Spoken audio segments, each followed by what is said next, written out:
ID, c'est un ensemble de logiciels qui sont en charge justement de reconnaître, enfin de scanner les contenus sur YouTube et de reconnaître dans ces contenus ce qui existe déjà par ailleurs.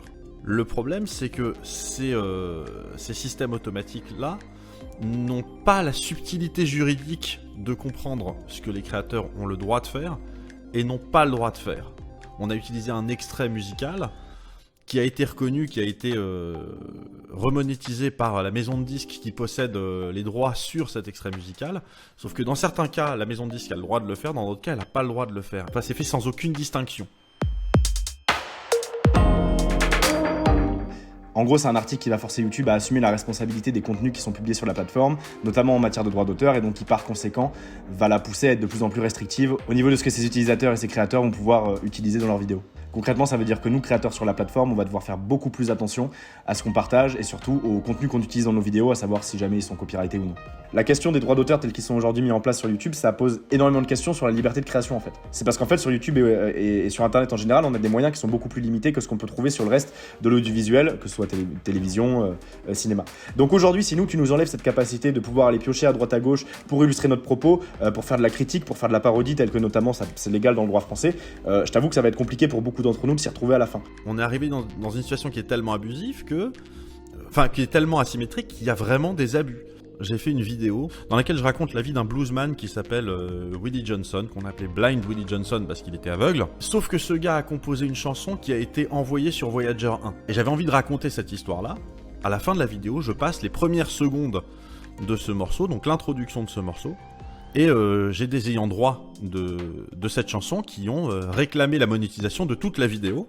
Ce que j'ai immédiatement contesté en disant bah non, j'ai le droit à une courte citation dans un but pédagogique ou dans un but critique et que l'auteur, l'ayant droit, ne peut pas l'interdire.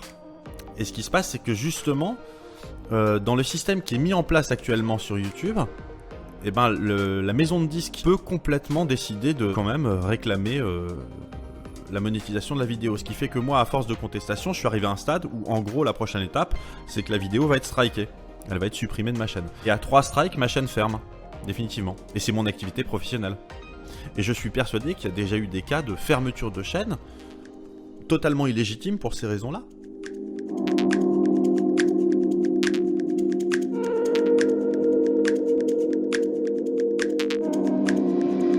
Si on fait porter trop la responsabilité à la plateforme, je pense que c'est bien qu'elle en ait un petit peu, mais si on en fait trop, le problème c'est qu'elle va pas vouloir prendre de risques.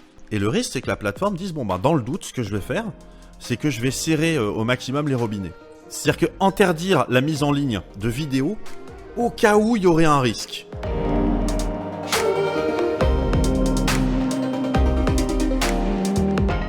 Mais quand c'est un petit créateur qui se retrouve face à un Sony Music ou un Warner... Moi en ce moment, je suis face à Sony Music et Warner Group.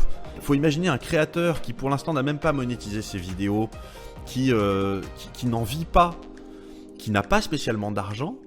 On lui dit bah voilà, ce qu'il faut c'est que tu prennes un avocat et que tu dépenses quelques centaines ou quelques milliers d'euros pour aller attaquer un géant de la musique, aller en justice avec Sony Music pour une vidéo qui par mois doit rapporter quelque chose comme 2 euros, avec le risque de pas gagner, parce que même quand on est du côté de la loi, c'est jamais gagné d'avance, donc c'est pas terminé.